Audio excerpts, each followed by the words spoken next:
Au cours des festivités marquant la Journée mondiale de la radio, célébrée le 13 février de chaque année, le ministre de la Communication et des Médias a mis en garde les patrons des organes de presse qui ne s'acquittent pas des salaires des journalistes. Pour Frédéric Nahimana, c'est déplorable qu'il y ait des propriétaires des radios qui ne rémunèrent pas leurs employés.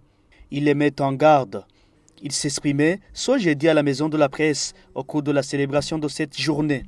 Ce qui frappe beaucoup les radios communautaires, nous avons vu qu'il y a des gens qui créent des radios sans qu'ils aient la vision du futur et qu'ils n'ont pas de moyens pour financer. Il faut que ces gens repensent leurs projets.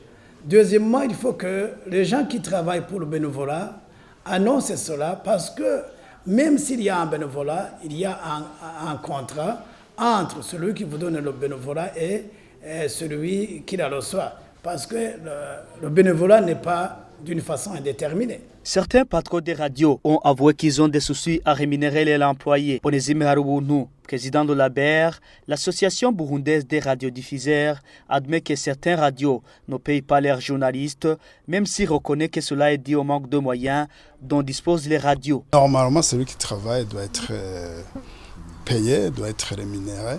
C'est vraiment une chose normale.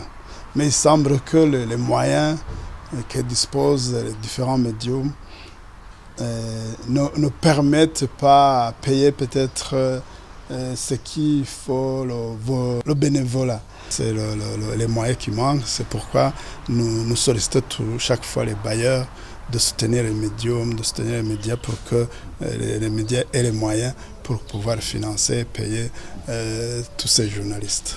Signalons que cette journée mondiale consacrée à la radio est une initiative de l'UNESCO. Cette date a été entérinée par cette agence des Nations Unies le 3 novembre 2011 lors de la 36e conférence.